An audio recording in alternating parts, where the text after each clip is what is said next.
Bonjour à tous, aujourd'hui voici notre invitée spéciale, Joline Kujo. Elle est ici pour nous parler de sa prestation de la série Jojo Bizarre Adventure, la partie 6, Stone Ocean. Voici un bref résumé. Joline Kujo est envoyée en prison, pour un crime qu'elle n'a pas commis. Juste avant d'arriver dans sa cellule, elle reçoit un morceau de flèche qui lui confère les pouvoirs d'un stand. Nous découvrirons par la suite que tout ceci était un complot orchestré par Enrico Pucci, un homme d'église qui a rencontré Dio durant son règne, et dont le but est d'atteindre le paradis. Son but était de forcer Jotaro à venir en prison, afin de le neutraliser grâce au pouvoir mystérieux de ses disques. Eh bien, force est de constater que ce n'est pas la meilleure partie de Jojo. Ça ne veut pas dire qu'elle est nulle, mais tout simplement qu'il y a pas mal de moments inégaux dans l'histoire. Je pense que l'histoire aurait pu être tout aussi bien sans être aussi longue pour commencer, en particulier pour la partie qui concerne la prison. Alors on l'aura remarqué, dans cette partie, Araki a voulu se consacrer au huis clos, en s'inspirant des films consacrés à la prison, comme par exemple le film Les Évadés. Il sort aussi son épingle du jeu, en choisissant cette fois pour protagoniste un personnage féminin, et force est de constater que Joline est plutôt cool, ainsi que le reste du casting. Les personnages sont tous aussi badass et intéressants que dans les parties précédentes. Les stands quant à eux sont toujours aussi originaux, même si certains sont vraiment très compliqués, beaucoup trop même. Mais le point fort de cette partie 6, comme pour les précédentes parties, c'est son méchant. En effet, Enrico Pucci est lui aussi un digne successeur des précédents antagonistes. Il bénéficie même de plusieurs flashbacks qui le rendent aussi intéressant à suivre que Joline. La fin en laissera sûrement plus d'un bouche bée, et c'est pour cela que je pense qu'elle nécessite certaines explications. Premièrement, il faut comprendre que la thématique principale de cette partie est la destinée. Alors bien sûr, la destinée est une thématique importante tout au long de la saga Jojo Bizarre Adventure, en particulier dans celle-ci. Afin d'expliquer l'objectif de Pucci et Dio, il est important de définir ce qu'est le destin. Et d'après la définition du dictionnaire, il s'agit d'une puissance qui, selon certaines croyances, fixerait de façon irrévocable le cours des événements. Autrement dit, il s'agirait d'une force mystérieuse, une force mystique, l'équivalent un peu de Dieu, qui contrôlerait tout ce qui arrive dans la vie d'un être humain. Pucci étant un homme d'église, il est tout à fait normal qu'il croie à ce genre de choses.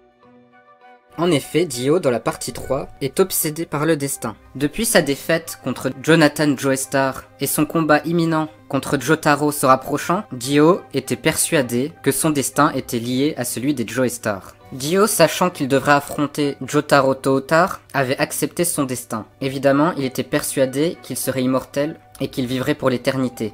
Mais en acceptant son destin, il avait remarqué qu'il était en paix avec lui-même. Il avait accepté sa destinée. Il avait accepté que tôt ou tard, il devrait affronter à nouveau un Joestar. Il en conclut donc que pour que les êtres humains soient tous en paix avec eux-mêmes, pour qu'ils puissent accéder au paradis, ils doivent connaître leur destin, et donc par conséquent, le jour où ils vont mourir. Il concocte donc un plan où, selon lui, le destin est représenté par la gravité. Il explique à Pucci, si l'on allie le temps et la gravité, on peut accélérer l'univers. Et donc, on peut atteindre un point qui permet de faire renaître l'univers et ainsi créer un univers parallèle. Autrement dit, comme Dio contrôle le temps, et que nous verrons plus tard que Pucci contrôle la gravité, en alliant ces deux pouvoirs, il pourrait créer un univers parallèle, un peu à l'image de Terre 1, Terre 2 dans DC Comics, et ainsi créer un monde où tous les hommes sauront le jour où ils vont mourir. Ainsi, Dio, qui souhaitait devenir Dieu, serait capable de contrôler cette force mystique qu'est la destinée. Évidemment, son plan tombe un peu à l'eau car il meurt,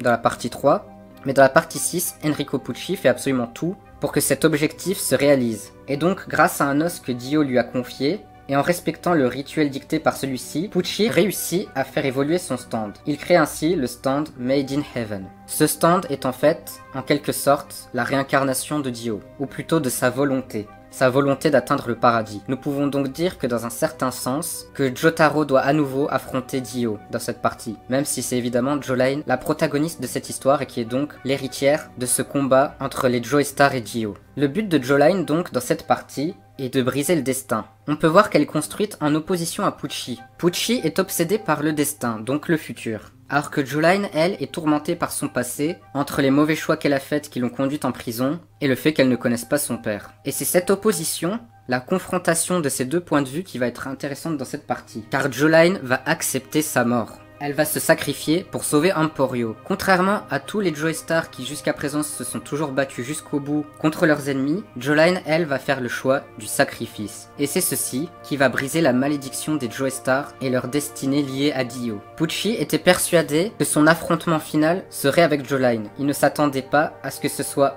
Emporio le dernier survivant. Il ne s'est donc pas attardé sur celui-ci et ne savait donc pas que Emporio cachait en lui le stand de Weather Report.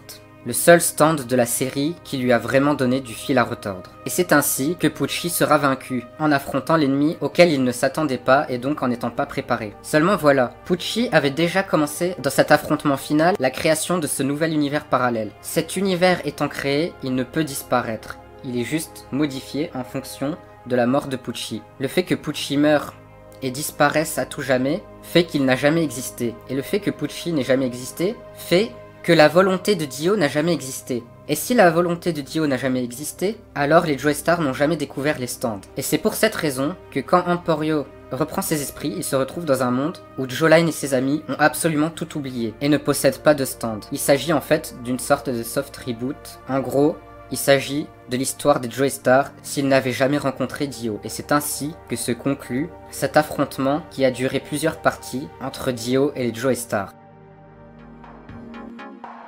Et voilà, c'est la fin de cette vidéo sur Stone Ocean. J'espère que grâce à moi, tu as un peu mieux compris cette série. Si c'est le cas, n'hésite pas à me le faire savoir en commentaire, à mettre un petit pouce bleu, à t'abonner. Quant à moi, je te laisse activer la petite cloche et je te dis à la prochaine vidéo.